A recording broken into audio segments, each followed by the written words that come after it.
How's it going, Song of Ice and Fire fans? It's Grant from Yeecats Miniatures bringing you the next episode of our Season 6 changelog. And today we're looking at Night's Watch with with recent badge winner, Karl Christy. How's it going, man? Yeah, all good, brother. Thank you. Yeah, and I've got the badge on stats, so I'm a happy trooper. Well, it must mean if you've got a badge on stats, that must mean that you're the right man for this job. I don't know about that, mate, but I'll give it a go, right? Yeah, exactly, mate. Exactly. Well, that's all we can do, mate. To be fair, I've made my entire Song of Ice and Fire tabletop wargaming career based on doing what I can and blagging it the rest of the time. So well, at least we're on an even kill there. Yeah, just your Song of Ice and Fire career, yeah, not the rest of it. Oh, you've been speaking to me, boss, haven't you? It's a sad time, sad time, and the wife. Yeah. Brilliant. Yeah. All right, cool. Right, before I completely shoot myself down in flames, we'll get cracking on with this.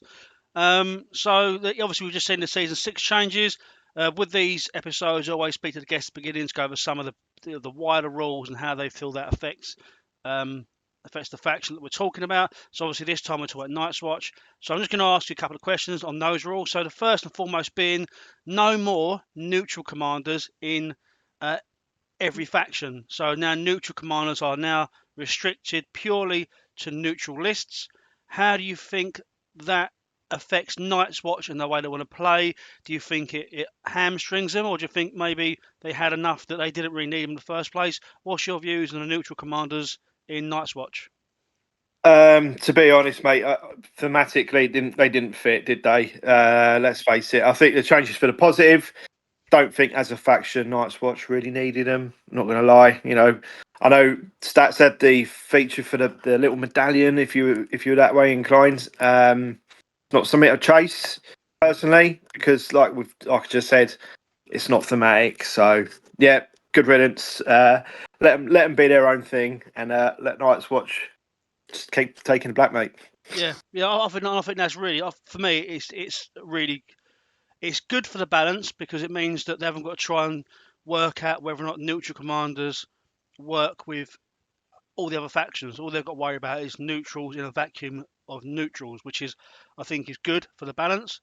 And me and you talk often. Obviously, you're part of the ECAT Small Council, and we talk often about the game and the stuff that we would change if we had the opportunity to, if we were in a place where we could.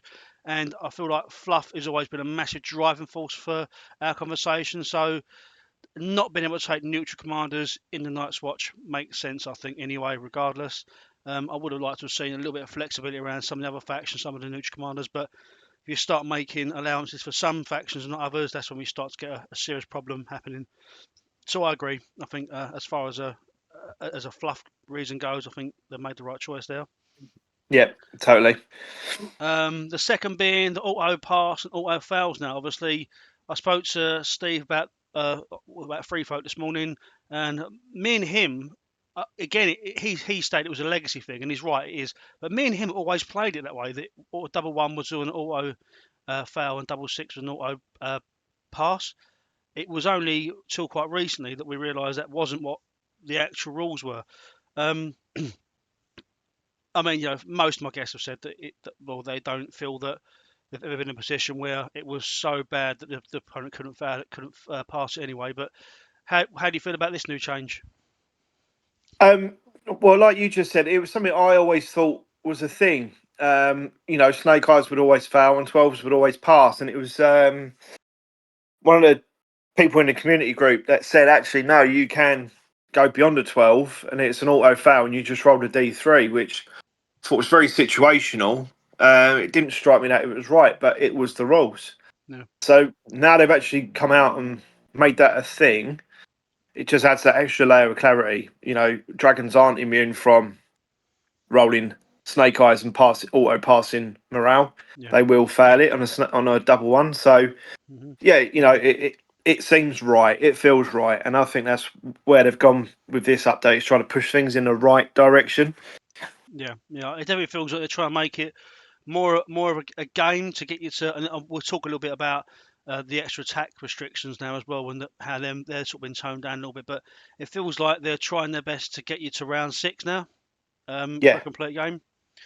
Yeah, Totally, and that's what it's all about, isn't it? You don't want to be going a couple of rounds and then losing the game because you've had a couple of janky turns and a load of really rubbish panic tests. But these games should be going to round 6. Yeah. Take it down to the wire and have fun with it. Yeah, 100%, mate, 100%. Okay, and obviously the third, and I feel is quite the largest change for season 6 is obviously these 4 extra points we get now that can be spent on neutral attachments. That's fucking cheating for starters. 4 points that have to be spent on faction attachments. I think, for me personally, I thought this does wonders for Night's Watch because some of the attachments are really good, especially something like the Watch Captain. I quite like it as a mechanic. I quite like it the fact that you're now going to be bringing these characters. I speak a lot to the community. One of the guys I speak to quite often to get, I feel, like a good insight into tabletop wargaming and how it should be played. Is Dave Toon. He's been on the channel a couple of times. He's quite a really funny guy. And we always talk about the fact that we want to get these named characters into the lists, but you never do because they're not optimal. So when it's all well and good building a list to play mates with, and that's all well and good, and that's fine, the casual gaming side of it. But from a competitive side, you're not taking these characters that you really, really want to use, that have great models, great fluff, great parts in the TV show, in the books. You don't take them as an optimal. So I feel like these 4 extra points may give us a reason to take those characters. So I've just gone on a rant about it. How do you feel about it? I mean, like you just said, I think the trouble with a lot of the list building before is that you built your list, your restrictions, and attachments were often overlooked for a handful of the very useful ones, and all the rest went by the by. Yeah. Now you've got these extra points floating around. You don't feel so bad about buying these, expansions and hero boxes, knowing that actually now there are models that you are going to actually use. Yeah. And I think we're going to come on to one of them when we discuss some of the updates. And there's this particular one I've often looked at and thought, oh, that's quite a nice ability. But there's other attachments out there that offer better value for money, so I will go with them over this one for X, Y, and Z reasons. Mm-hmm. Yeah, I like it. It's going to cause a bit of a stir when all these new lists start coming out and we start seeing what are they I don't know, strong lists that are going to come out, and whether there's going to be certain attachments that are continue to be used, or whether it all just throws it up in the air again. And until the dust settles, everyone's going to be having fun, find out all these new formulas, which is what happens. So yeah, it's good. Yeah, and I don't think that we're going to see it completely balanced from the initial gunshot. I think it's going to be a lot of try and error. I think if Simon want the game to run this way with the extra attachments, there's going to be a lot of small tweaks here and there to make the game a bit more balanced.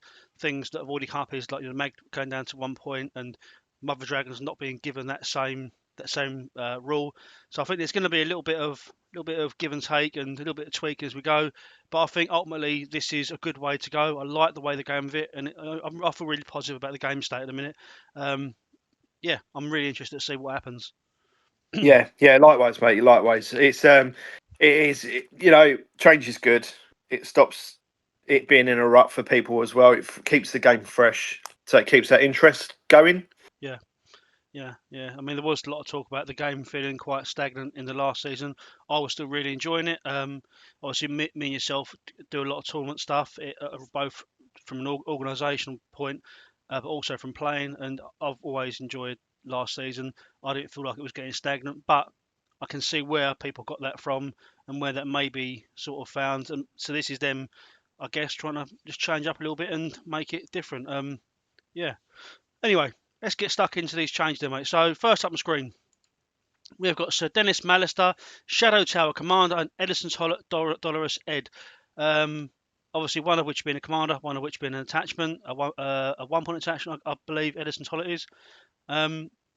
So this now changes to the new nightly vow for Sir Dennis. So now it's if your component doesn't control the souls, which we're seeing more and more in this update. This unit's attacks gain +1 to hit, which is a change to Nightly Vow across the board for every single person that has it. So Brienne's got this version, Barris and Selmy's got this version. So this is just a big sweeping change to that rule. And secondly, we've got Edison Tollett, a complete change to Gallows Humour, the way it works. It used to be a really a diluted version, if you will, of Boisterous Charisma prior to obviously the last change. It's now changed, and I really, really like this change. I really like it. So now this is based on an order tokens. So each time each unit loses a rank, place one order token on Edison. This unit gains the following based on the number of tokens. So one token. This unit may never be targeted by enemy orders, tactic cards, or be influenced by enemy NCUs. This is huge just in itself. So this unit loses a rank, and for the rest of the game, they can't be targeted by enemy orders, tactic cards, or be influenced by enemy NCUs. That is massive. Secondly, if they get 2 tokens, this unit's melee attacks gain +1 to hit. So, the first thing that we need to point out here is that before, Edison's rules were based on the fact of you having destroyed ranks. So it's not tokens, it's destroyed ranks. So you've got each ability for each destroyed rank. So if you then healed up to 4 ranks, you lost all abilities. That is no longer the case with Edison. Now you'll lose 2 ranks. Night's Watch have a plethora of healing in abundance with aim and NCU. So you can go down to 1 rank. You can quite easily get back up to 4 ranks again and have both of these order tokens. Obviously, you can tell I'm excited about it, but you talk to us about these changes. So, I mean, Sir Dennis was one of the last commanders I actually completed the Night's Watch badge with. Nightly Vow across the board. Yeah, like you said, it's this whole. I think they've been experimenting in the background with these new factions. So I think it's Brotherhood that brought this to the table, wasn't it? And I think they've seen the success or seen how it's been implemented and just rolled it out across the board. So it's an interesting way to start playing the tactics board. So yeah, that's good. And then moving on to Edison Tollett. Like I said, he's one of the attachments I always looked at, like you just alluded to. His old version, having to rely on you losing ranks and to essentially benefit from him by not healing up, put you in a bit of a position where you felt, actually, I'd be better off having other other attachments like Corin Half Hands, for example, with Battle Scars. And so you overlooked him. Now this is an innate ability for the attachment. And like you said, you can drop down to that 1 rank, you get your 2 tokens, and then you get that magic aiming on the bags, heal back 6, you're back up to pretty much 4 ranks, and you can never be targeted. That's phenomenal. For a point, yeah, that's incredible. Yeah, well, a 3 point, now you've got the extra additional 4. Yeah, I look at that and I just think that is, you wouldn't want to be fighting against that unit. If they're tokened up and they're, vets, spears, defensive units, you aren't going to be able to, put your orders out where you can punch out condition tokens or stick those NCUs on them that turn off abilities, for example. Yeah, amazing, really good. Yeah, I love it. Yeah, again, the +1s, you get 2 order tokens, +1 to hit. Your Shadow Tower Spear and they're hitting on 2s. Your Swarm Brothers are hitting on 2s.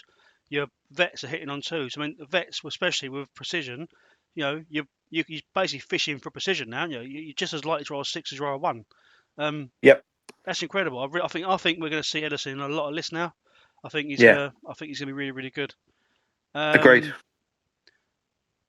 And then so next up we have Samwell and Benjen Stark.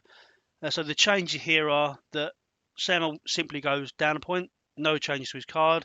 So you're getting battle plan and bookkeeping for 1 point, which again I think is really, really good value for money. You're getting, and Benjen Stark just has the new ambush rule. So instead of just putting out the 2 tokens, he now puts out all 3 tokens. If you successfully charge an enemy in the flank or rear. Again, a really nice change. It's going to be a really powerful change, I think, ambush. We see it again later on in the Night's Watch, but this is obviously the attachment. 2 great changes, I think. How do you feel about these? Yep, so Samwell Tardy coming down to a point makes him very playable now. When he was at 2 points, there was a part of me that just felt he was overcosted, and my points allocation was better spent elsewhere. Mm-hmm. And I generally think that's because battle plan, you're discarding cards to, get cards, but a lot of the cards are actually very useful in Night's Watch. With the whether it be situational, as in depending on defense, attack, or morale, or whether you attach them. And so you wouldn't want to try and discard too many of those because they're actually very useful. So now he's a point. Does make him a little bit more appealing. I don't personally like Battle Plan as an order, but that's me personally. Hmm. For those reasons that I listed, that I quite like the cards as they are. It's not often that you want to farm off some that are in your deck, Yeah. to be honest. And then on Benjen Stark, Ambush is incredible. As you've already alluded to, it comes up again within the Night's Watch faction, but putting out the vulnerable as well just feels right. Hmm. Because you're catching them off guard. So yes, defensively, the defender should be in a vulnerable position. So yeah, it feels right, sits right with me, and it's a very good ability. Yeah. One of the things, just talking to you now, it's strangely it's never come up before. It's never sort of switched in my head. But ambush. So they've taken the 2 tokens away from Warcry, but put the 3 tokens onto ambush. Do you think we may see Warcry change back to the 2 tokens at some point in the near future? I mean, I can't see why not. Yeah, it was great ability, wasn't it, when it was pump at them 2 tokens, and then they nerfed it to 1, Yeah. and then they've gone the other way with ambush. It's interesting. It'd be interesting to see how it plays out and whether they do it, and to understand their reasoning behind it. Yeah. Um, I yeah, guess. it's a good point, mate. Yes, like thinking on your feet. Yeah, Yeah. I guess. I mean, it's easier to get Warcry out if your army's built for it. I guess is a difference because if you're got your champion of faith in a unit of poor fellows, you're more likely to get that the Warcry out. With ambush, you have to line up for the flank or rear to get that in, but it's still 3 tokens compared to the Warcry's 1, so it just seems a bit strange. But maybe we'll see him come back and revisit that. Be quite nice. I quite enjoy Metallic Cavaliers chucking out 2 tokens when they Warcry and then charging and heal in the process, so it's nice. yeah. I mean, Um, Starks have got that in their armory, haven't they? With ambush, yeah, with the Stark Outriders, yeah, and you know, I've been thinking about the tech today. Obviously, I don't want to go into Starks just yet because that's for another time. But yeah, the ability to have an outflanking cavalry unit that can pump that out as well. yeah, That's strong. yeah, really strong. Cool. Okay, sweet. Next up, we have the only unit change for Night's Watch in Season 6. This is the range of Vanguards, and again, it comes down to something we've just spoken about. Ambush changes to the 3 tokens, and that is the only change that we see on this card. Again, it's a really good change. You're chucking out 3 tokens by hitting in the flank or rear. As a cavalry unit, you're already likely to be getting access to the flank and rears against an opponent that may make a mistake because of the free maneuver, then the charge, and also the fact you have outflank. That's just a rule. So being able to put outflank in it, obviously we can get into the combinations as well. We can talk like about the cold hands having sentinel, which is Yeah, quite a decent combo. So you come on with outflank with cold hands in the unit, which gives you sentinel. A unit of archers shoots one of your units, and you bang, you're in the flank, banging out all 3 tokens. I believe cold hands got intimidating presence as well. I mean, yeah. we can get into that, but I mean, ultimately this is the change we're looking at is ambush. How do you feel this? Does this ramp up range of vanguards for you? 100%, mate. As soon as I saw it, I thought, oh wow, I don't want to give up Night's Watch just yet. I'm not ready because that I love Vanguard anyway, and I think Outflank's an incredible ability. Now they've got this additional token for the charge. It adds so much value to them. It really does. No. And like you just alluded to, the cold hands to give the Sentinel an intimidating presence. Yeah. Yeah, phenomenal. That is dangerous territory. You're pushing into sort of areas where you could potentially get a very devastating charge on people, max out the panic damage, and then sets you up for a very good turn if you've actually done that Sentinel. Yeah, yeah. You keep in mind again, we talk about the additional points now that we can spend on attachments. You can take cold hands. He's only 1 point. Just pop him in there. Becomes so it doesn't you don't lose any points for it. It's just a free attachment that goes in there, gives you sentinel intimidating presence. Um, and obviously, Which I is big. think just vulnerable being added to the tokens because it was originally panicked and weakened, right? Yeah, Yeah, the vulnerable. Obviously, that's I thought that the vulnerable token is actually quite a good token to be hitting someone in the flank or rear with because you're already dropping an armor save by being the flank or rear, and then you can re-roll it as well. So this may give some factions, including Night's Watch, I guess, access to more of a can opener of a unit as well. Yeah. I mean, let's not forget a point to get intimidating presence and sentinel. Yeah. That's incredible. Like that is incredibly good value. Yeah, but that's going away from range of Vanguard. That's like with the attachment ability. But yeah, like you said, I've had games where I've brought them on an outflank, on a flank, and I've had a unit attack one of my units, and just off Sentinel was able to get in charge and do a bunch of damage and push it through, and that's just off Sentinel, and I haven't even activated then, and so.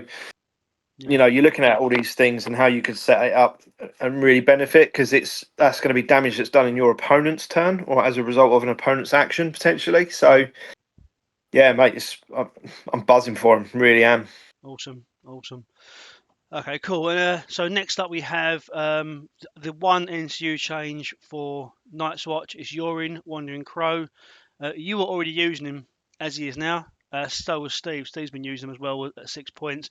The only change that we see here is he just drops to 5 points, so it becomes a less of a point sink. For 5 points, I think he's really good for 5 points now. Potentially bringing on another unit of conscripts during the game. I mean, he's pretty much guaranteed to bring on at least one unit conscripts. Fucking hell, I can't say conscripts during the game. So I like him at 5 points. How do you feel about Yoren the Wandering Crow? Yeah, I mean, a points reduction for him feels like he's better value for money. Like now, at 6 points, he was really hard to sort of justify in lists, and yeah, Steve and I both sort of experimented with fitting him in because bringing on that extra activation that can also heal other units is quite good. But at 6 points, you just sort of struggled to justify him, given that you've got other NCUs that are probably better for other reasons. Yeah. So now he's 5 points, and he could bring on a unit that's also 5 points that provides heals. Yeah. It does make him a little bit more appealing, and also the fact that now these attachment points are all being offset, then you can justify it that way as well. Yeah. Because you've got these 3 points floating around, so why not lay out a little bit more on a decent NCU that could bring on an extra activation that heals you? Do you know what I mean? So yeah, like I said, he's not going to be as good as Balon, whatever his name is, the healing Greyjoy one. The resurrected Greyjoy one, yeah. Yeah. You know the one I mean, the one that respawns way more above his points cost. But you know, 3 activations, mate. If you can respawn another unit or not a lot of cost, then you know it's a game of advantages, and it does give you that advantage. Yeah, for sure. Yeah, and it gives you a reason to take the crowns as well. Yep. Okay, cool. And then next up we have one tactic card change. So, as I said at the beginning, we are seeing more attacks brought down in this season 6. Assault Orders being one of them. Not Sentinel, strangely, but definitely. But Assault Orders is definitely changed. So Assault Orders changed now to lowest attack die value, which it brings it really, really in line with Pike Aggression. Yeah, I was just thinking that as you were saying it. It's a bit of a weird one, isn't it? Yeah, essentially gives him 2 versions of Pike Aggression. But I think with Pike Aggression, doesn't it? Pike Aggression doesn't do a panic test. I think it's just like a lower type, and he takes hits back from it. So, but it is still lowest attack die value, right? We've got from scroll. Let me get it now. Yeah, it performs 1 attack using lowest attack die value. This attack does not cause a panic test. After completing this attack, the attacker suffers 1 hit. Yeah, so basically, Assault has now become Pike Aggression, but with the additional panic test, and you don't take hits from it. So, yeah, it does seem strange. I wonder if we'll see a change to Pike Aggression at some point, because they're very, very samey cards. It makes him an aggressive commander, the same as he's always been. It just seems weird that they're quite similar cards. But anyway, going back onto Assault Orders. So Assault Orders changed. Do you think this makes a massive change to Cot Pike's playstyle? I do. He is your aggressive. He is the most aggressive Night's Watch commander out there. Mm-hmm. So yeah, it really does kind of affect the way you're going to look at running him now. Unless you've got a hand of Assault Orders, Pike Aggression, and you want to go and do some other janky stuff, you're not going to be going in and doing all that damage that you think you were able to do before. Yeah.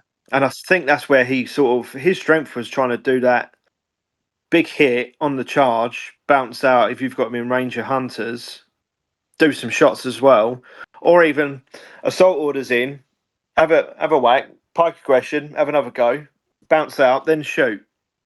Yeah. And I think that's the change to assault orders has kind of pulled the teeth out of him a little bit. Yeah. But it has everybody, so it's not as if it's just him that's going to feel the pinch. Obviously, Drogo's going to be affected as well, and Starks for their innate deck, and obviously Greg Orkle again. So, Yeah. trying to think who else benefits from assault orders. To be honest, Baratheon's Andrew Esmond. I spoke to Joe yesterday, and yeah, he was saying basically, it wasn't. It's just more of a reason not to take Andrew as an aggressive commander. Obviously, I spoke to James about assault orders with Drogo. It doesn't, for me, the change to assault orders doesn't really affect Drogo and Starks as much as it affects everybody else, because Starks, Tully Cavaliers, with assault orders are still hitting with 8 dice rather than 9, so it doesn't really make much of a difference for them on the charge. And for Drogo, in Blood Ride, he goes from 7 dice to 6 dice, so he loses 1 dice, but then obviously does 1 auto wound by expert duelist, so he's effectively got 8 dice anyway. Sorry, 7 yeah, dice anyway. But I think you're right. I think this will affect Cotter Pike. I think potentially it's going to affect Cotter Pike the most. I think. yeah. It'd be interesting to see how that works in reality. I know we can theorize, can't we? Like, and we can speculate. But yeah, dropping it to lowest attack dice value, I think it will make you think about what units you also put him in, Yeah. because his home was always going to be Ranger Hunters. Rarely did I chuck him in Swarm Brothers, although he's pretty good in Swarm Brothers as well. But it was always the Ranger Hunters, just for that, get into combat, do your melee. If you've got the pike aggression, great, throw that in there as well, so you get another melee. Then charge, like bounce out of combat, and then shoot. Hmm. And that would be often that would be enough to kill a unit. Yeah. Done.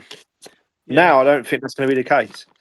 Yeah. But I think that's what the designers of the intent of the designers was to stop people killing units in one activation, if you will. So maybe that's the reason we've seen it. Again, we spoke at the beginning about the potential that this is the changes are to try and get the game to go to round 6.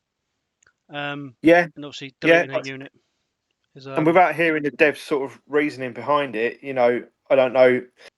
There might have been even some sort of theory behind it that it was, looking to one-shot units might be a bit of a toxic way of playing, because they want people to have fun with it, don't they? They don't want people feeling bad, yeah, having feel bad for the game because they got caught out with, I've got a gotcha card, I'm going to go do this, this, and this, and you haven't even done anything in return. yeah. I mean, the worst case scenario, we end up with people table flipping, and we don't want people table flipping based on gotcha cards. No, that's right. That's right. And we all know people like that, don't we? We certainly do, mate. We certainly do. Nearly me the other night.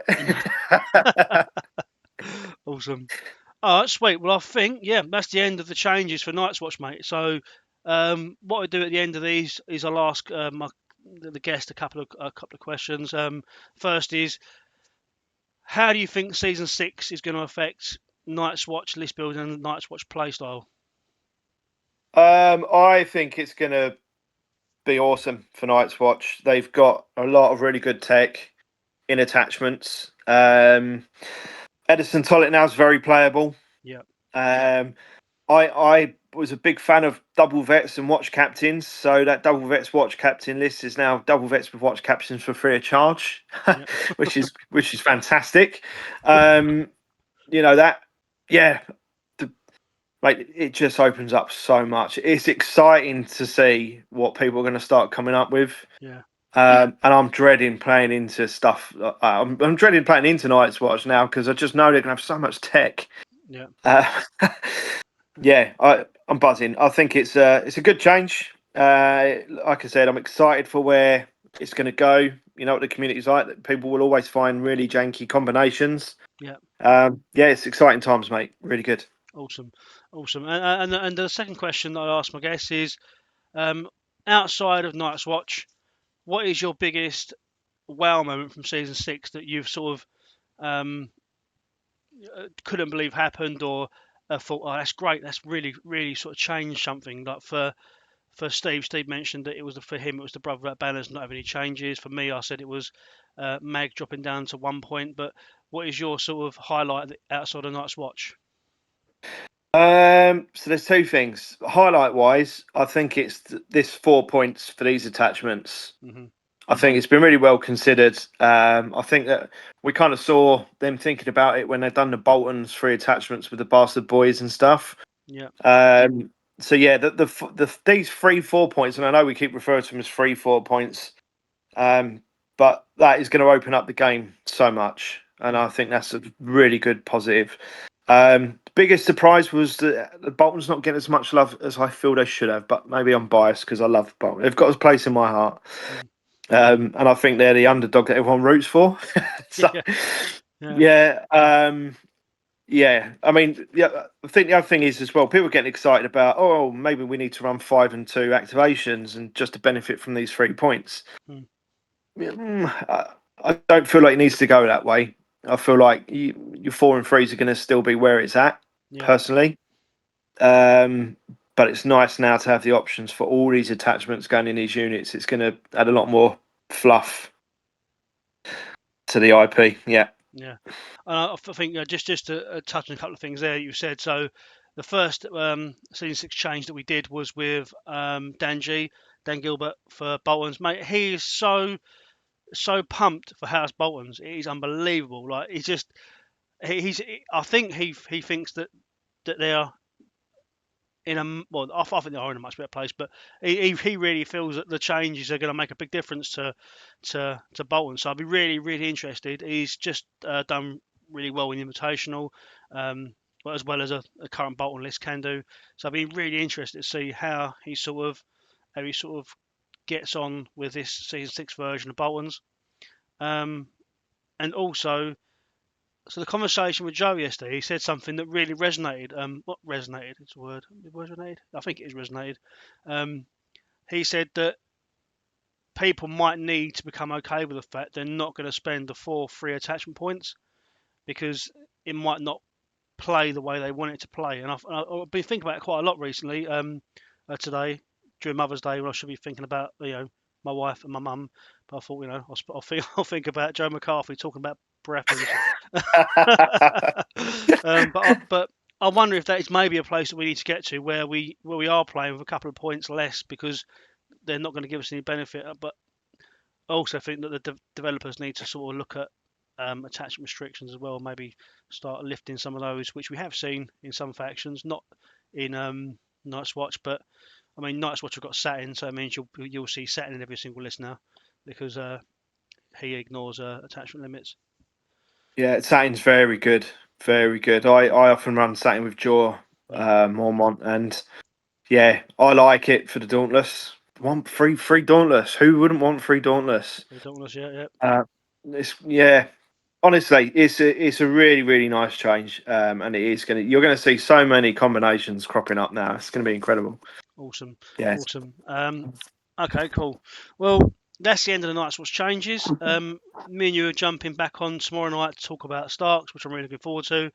Yep. Starks where I started the game, and it's where when I met you, you were playing Starks regularly as well. So I think we're both going to have a lot to talk about in that one. That might be another hour-long episode, like the Lannister one.